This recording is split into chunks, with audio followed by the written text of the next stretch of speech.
Alrighty. Today we're going to be talking about trig identities, and I'm only going to do like the odds on the packet so that maybe on Friday we could do some of the evens and then work on equations. But for now, I'm going to do 1, 3, 5, and 7, where we are simplifying to a simple trig function.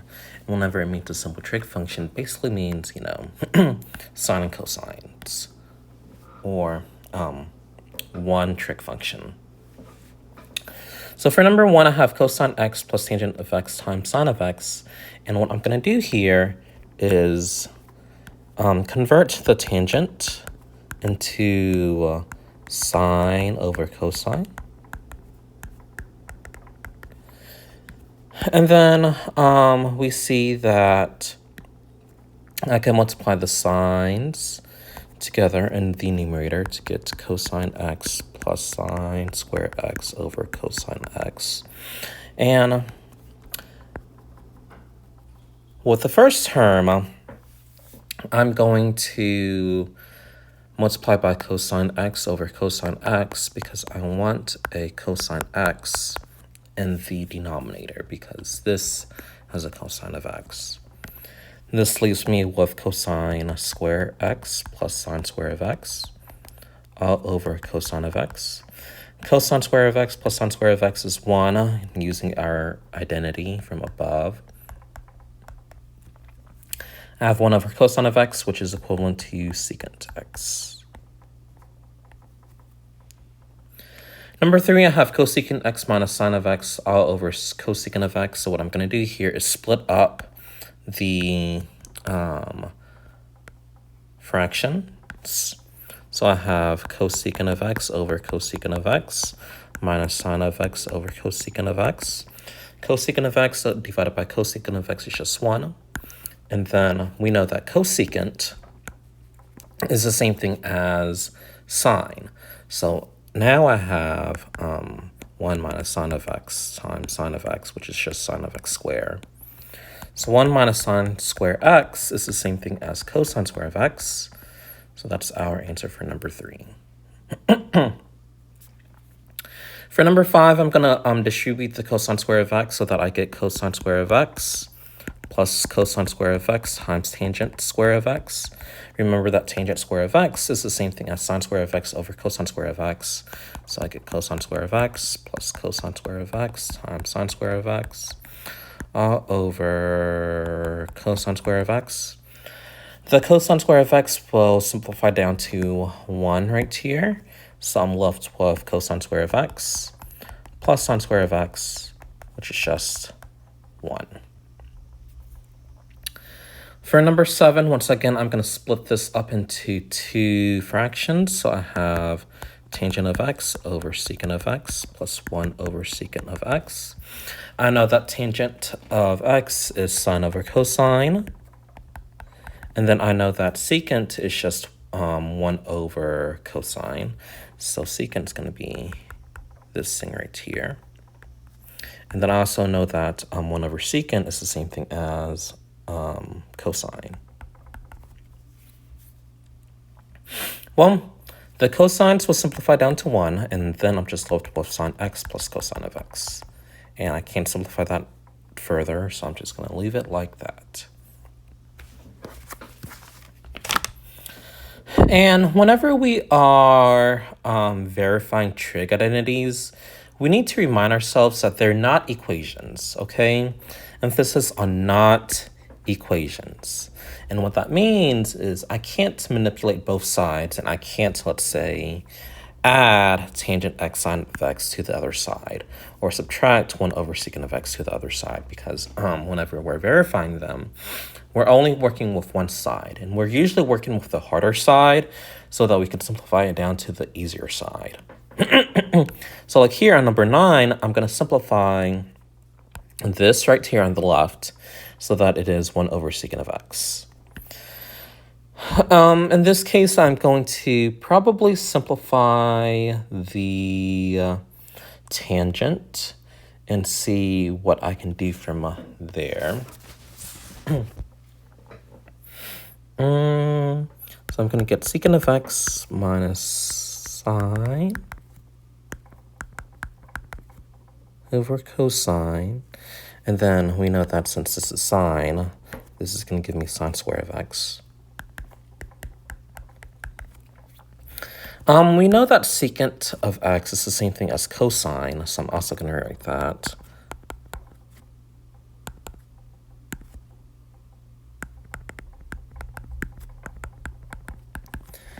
I can combine my fraction into 1, so I get 1 minus sine square of x all over cosine of x is equal to 1 over secant of x. We are going to use our identity that 1 minus cosine square of x is cosine square of x. So I have cosine square of x over cosine of x is equal to 1 over secant of x. Cosine square of x divided by cosine of x will give us just a regular cosine. That's equal to 1 over secant of x. Do not stop here. Yes, I know that cosine of x is equal to 1 over secant of x. However, I want to make sure that the left side is the same thing as the right side. So you do have to do one more step and say that 1 over secant of x is equal to 1 over secant of x, and then you're done proving that that lovely left side is the same thing as the right side. All right. Same thing here with number 11. I'm going to change all the secants, the tangents, the cotangents into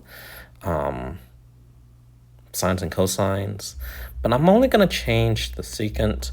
I'm going to manipulate the tangent and cotangent a little bit differently. But remember that whenever we're doing this, my way might be different from your way. My way might not be the most efficient way, but it gets the job done, essentially.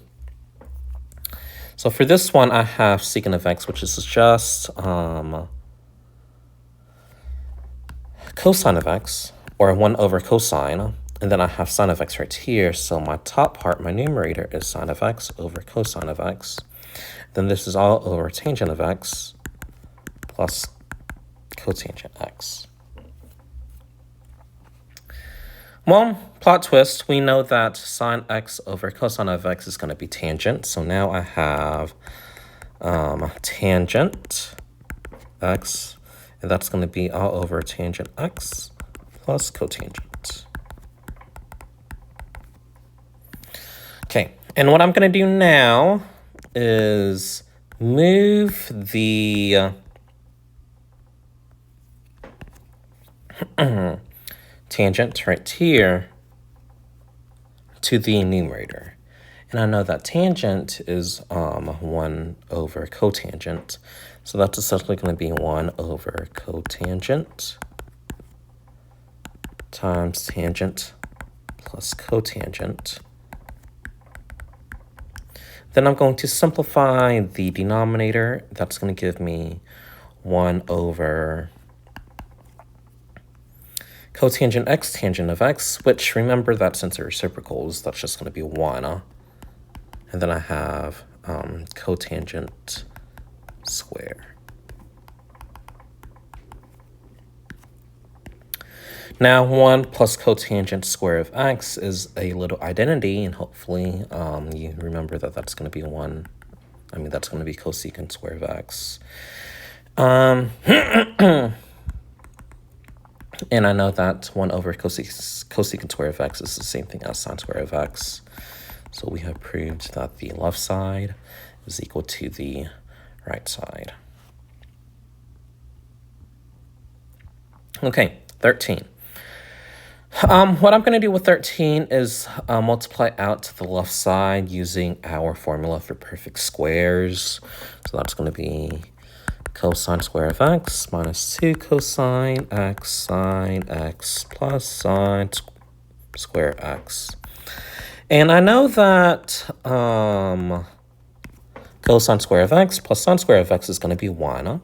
So 1 minus 2 cosine x sine x is equal to 1 minus 2 sine x cosine x. And since they're the same thing, the left and the right are equivalent. Yay. For number 15, I have 1 over 1 minus cosine of x plus 1 over 1 plus cosine of x is equal to 2 cosecant square of x. Notice how the denominator are basically the same thing except the signs are different. So you're going to know that we're going to multiply this by 1 plus cosine x, and we're going to multiply this by 1 minus cosine of x so that we get common denominators. And that's going to leave us with this lovely thing right here. And I know I'm like doing it one step at a time, but just want to make sure that you understand what's happening here. I'm going to combine the numerator, and I'm also going to simplify the denominator in one single step now. In my denominator, I'm going to have 1 minus cosine square of x. And then in my numerator, I'm going to get just 2. Now, we know that 1 minus cosine square of x is sine square of x. So I'm going to simplify this to be 2 over sine square of x is equal to 2 cosecant square of x. And I know that 1 over sine square of x is cosecant square of x, so I can simplify that to 2 cosecant square of x is equal to 2 cosecant square of x. And that's good. All right, so that's just a little TLDR on trig identities on Friday, aka tomorrow. We'll do a couple of problems on trig identities, and then we will start on trig equations, maybe do some review, but your quiz is still on Tuesday.